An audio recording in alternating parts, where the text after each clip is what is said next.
If you missed it, the media reported that Melly's lawyers submitted their last paperwork for Melly to be released on a bond trial in September.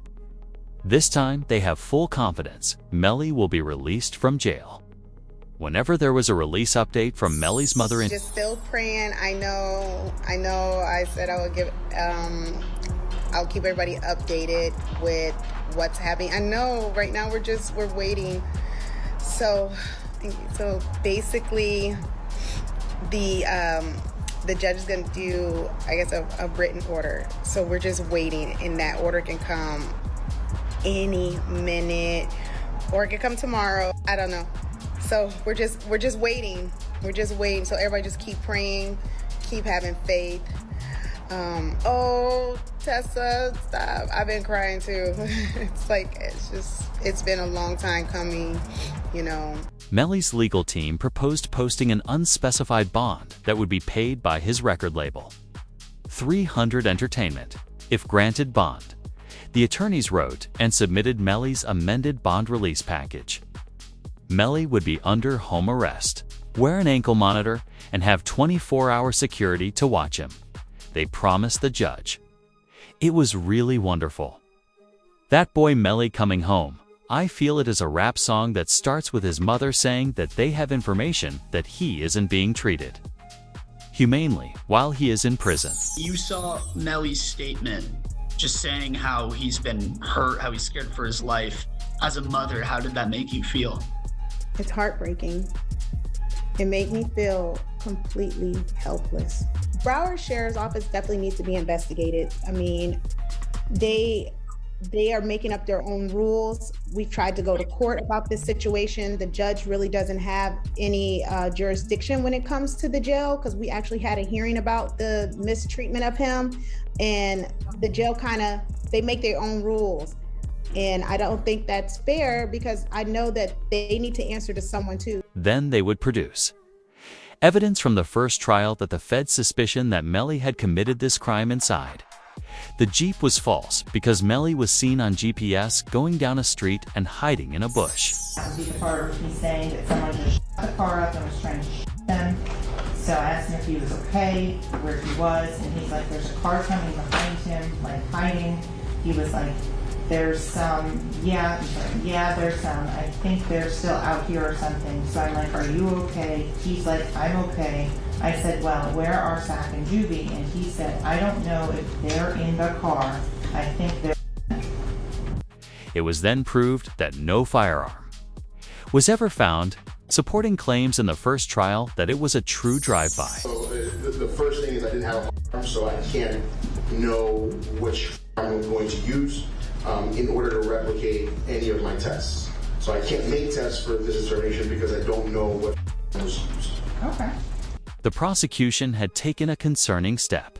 According to the news, a no communication order has been filed in the Melly trial. Because of the order, Melly and Bortland are kept totally apart. No conversation, just silence.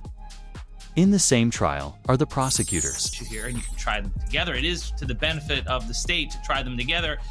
It's just more efficient. You don't have to do things again and again. Do it all at once, and also you get a better chance of having them incriminate each other during the trial. It benefits the defense to sever it. That way they can point the finger at each other and get away with it. So this is what's going on. But I don't think it should be automatically severed because the state is seeking a penalty for Melly, because it's only the penalty phase of the trial that would be different, not the guilt phase. The guilt phase is the same. They're both capital crimes. You're seeking the penalty on one, not the other, but that goes into the second part of the trial, the penalty phase, only if Melly is found guilty. As it was announced in court after Melly pulled up.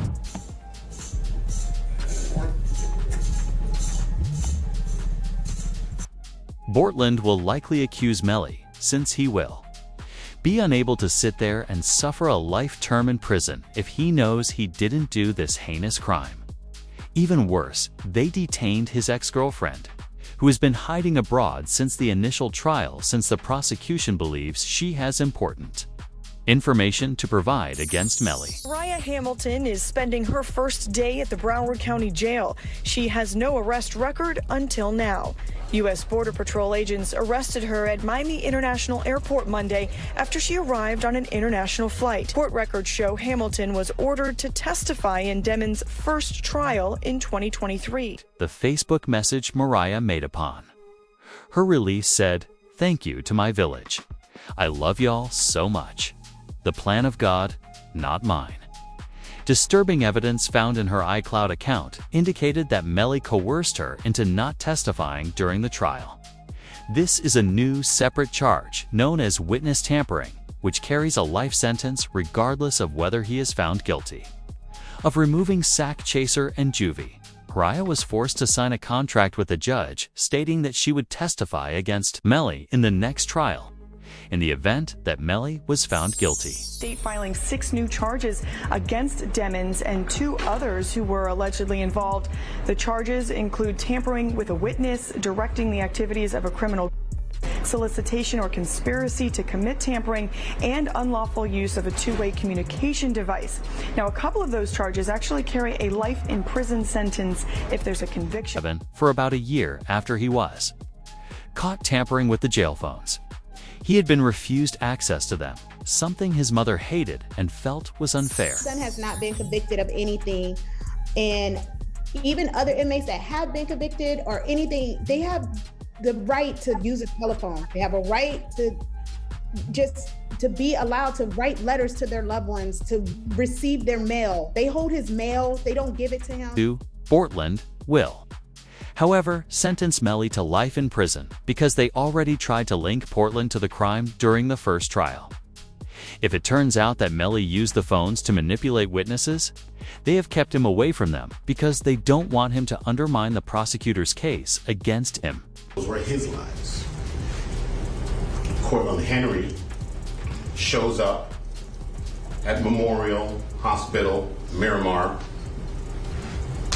You don't see him sitting there, but where you will see him sitting is in the driver's seat of a car with 2 bodies, car riddled with bullets. And when he shows up with a change of clothing, change of shirt, powder residue on his hands, evidencing that he had discharged a firearm. And he lies. He lies about where the incident occurred. He lies about how it occurred. And he lies about not having a phone. I think it was Miss Bradley herself who said, everybody has a phone in his pocket, not Cortland Henry. When it became clear that Portland was the last person with the feds and the one who had lied to them, an investigator who had covered the fatalities was called in to further explain his powder-coated hands. So the right hand of Cortland Henry contained 0 particles characteristic of hot residue and 2 two-component particles. And the left hand contained 1 particle characteristic of hot residue and 1 two-component particle. Okay. And can you explain to us what that means? Basically, overall, there was hot residue present on the hands. This greatly displeased Portland, which is why Melly's trial ended in a mistrial. "Mind games don't work on people like me," he tweeted, along with a handshake emoji, as though he was accepting a deal. However, if Portland is involved in Melly's trial, they will use interrogation clips from the night of the crime, where it is evident that Portland was lying about what happened. This makes it even more concerning. Tell me what happened. Man, I was playing music, getting off the exit. I was already getting sleepy, almost home, you know what I'm saying? And like, just out of nowhere, like, I just heard, you know what I'm saying? So, and I ducked down, you know what I'm saying, in the car, and I almost crashed the car. Let me back you up a few minutes. Where were you coming from? I was coming from the studio, from Fort Lauderdale. Fort Lauderdale studio. Which way did you take? I took I-75, 595 to 75. Then you took 75. Despite the fact that the police can see that Portland's tale is inconsistent, he tried his hardest to keep his story credible before being caught lying. Here's the hard part where we're having a hard time to understand, is that we shut down that entire area. and we had officers shoulder to shoulder walk it out. They didn't find as much as one shell casing. They didn't find one piece of glass. Nothing. Nothing to what you said adds up. And it's hard. Bro, I'm telling you, bro, that's the class. I mean, for whatever reason, your two friends, are these your good friends? Yeah, that's what I'm saying. These my like. These your two, I'm assuming close friends. Yeah, and you're doing them an in-service by not telling us the truth. I'm telling you the truth, son. I don't like. How? What do you want? How do you make shell casings disappear? I don't know. How can I tell you about a shell case? When Bortland discovered the police didn't believe him, the situation deteriorated. Bortland attempts to speak less. I told y'all the story, and that's it, bro. I don't even want to talk about it anymore. Like, cause I told y'all. Like, I don't know. Like, I don't know. Okay, just so you know, all right, because you're saying, well, I don't want to talk anymore. There's going to be a lot more questions. There's, and we're not trying to piss you off. The thing is, we don't know your friends. Yeah. So the reason we have to ask all these questions, because the more we know about your friends, your lifestyle, your friend's lifestyle, your friends, his friends, and the circumstances surrounding today, the more, the easier it's going to be for us to try and solve this. The officer was able to maintain the conversation and encouraged Bortland to continue by asking a number of questions. He began to wonder about Bortland's driving that night, whether he had hit anything, and other things. And I'm driving, ducking for my life, trying to make sure I don't get hit. And you telling me, you telling me about shit. I don't know. You know what I'm saying? I'm trying to make sure I don't get hit. I'm driving. I'm trying to make sure I don't get hit. You know what I'm saying? What I'm gonna be worried about? You know what I'm saying? I know it's not for you to worry about. Shit crazy, bro. But if you tell me it happened there's got to be some evidence there. There's going to be broken glass, just like there's broken glass over here when you guys open the doors and stuff like that. Okay, there's going to be broken glass over there when the windows got out. There's going to be casings from the people at your car. Okay, there's going to be evidence over there. Okay, right now there's nothing. I kind of think I know what happened because I got information. If you know who did this, would you tell me? The police would inquire. While their allocated time for questioning was drawing to a close. By just telling me the truth, even if it's something that I don't want to hear, but I respect the truth rather than BS, okay? And a simple question. If you knew who did this, okay? You may or may not know. If you knew who did this, would you tell me? It's either a yes or no question. Answer. Honestly? Yeah, honestly. The truth. You wouldn't? Because I wouldn't want to be a part of it. I wouldn't want to be. The truth is revealed when you combine this with the tangible proof, as Melly confessed to the crime in a text message just hours after it occurred. Bortland shakes his head no for this reason, rather than using his voice to express a simple yes or no. Melly would have known immediately whether he had committed the crime, and he might have changed the pitch of his voice or cracked it if he had refused the officer. Easy Gambino account asked him if he was okay, and his response was, "I did that," and placed a smiley face emoji. And the next message from 10/26/2018 at 16:02 from Eastern Standard Time. The YNW Melly account says what? After that, SHHHH. But Melly also had a saved video of Bortland in him only hours after. Sack, Chaser, and Juvie had passed away, looking almost happy and celebrating.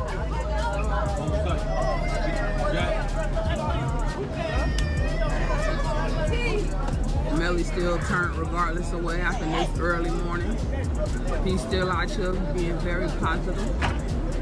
Turned still. Hey! The dog still turned, regardless of what happened. You already know. They did not mourn their fallen companions. But a curious development in the case may have revealed Melly's motivation. A former O'Block member revealed that Melly did not want to allow Kaiser and Juvie to access his funds. Did Vaughn really tell you that Melly told him that he was two friends?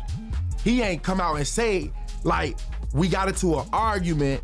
And so, you know, if you know, when people could say something without saying it. And so he told me, like, once I posted what I posted, Vaughn was mad at me. Bro, why you put there, bro? Walter Bam, I'm like, you sitting up here, like, you know the love we got. You do this for us, but you gonna trust that his two friends? And he said, them was trying to extort him. And so I'm like, if they was trying to extort him, then why are you still around? Melly and Bortland both gave money for their concerts, merchandise sales, and company promotion because YNW is a business. Melly first told King Von about it as a secret, but before he passed away, he told the rest of O'Block about it. Juvie and Sakasar are looking for an W bank account seem to be running low, even though they were divided without any effort on their part. Even DJ Academics left a comment after Melly's mother went famous on the internet, after revealing that she created a fan account while he was on trial. YNW Melly's mom has announced that she's gonna be starting the old. And I gotta be honest with y'all, man, like, this is perplexing. The reason why it's perplexing is because I can't understand why she's doing this. Your son is fighting for his life. How much, you know, there's certain mothers in hip hop, and you probably could name a few, I won't name all of them, that I feel like their son became stars, but they also wanted to be stars as well. Blueface's mom is one of them. The situation between Melly's mom and Melly, I always thought was interesting, but I never thought she'd be doing this. If you're wondering if she's doing this for money, this can't be a money play. Like, no way, no how.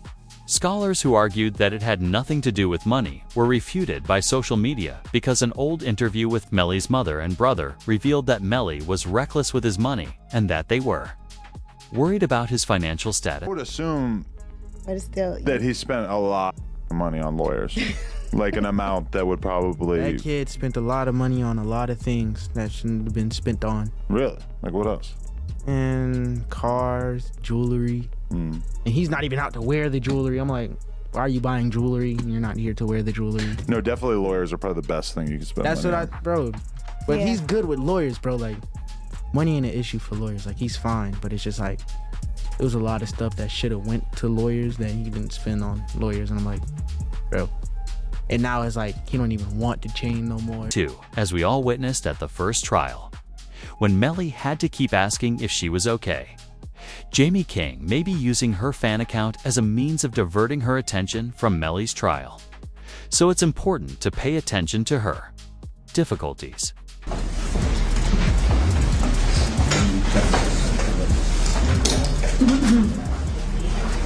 Sorry.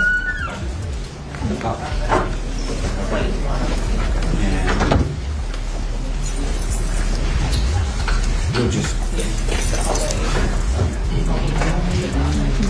don't do it.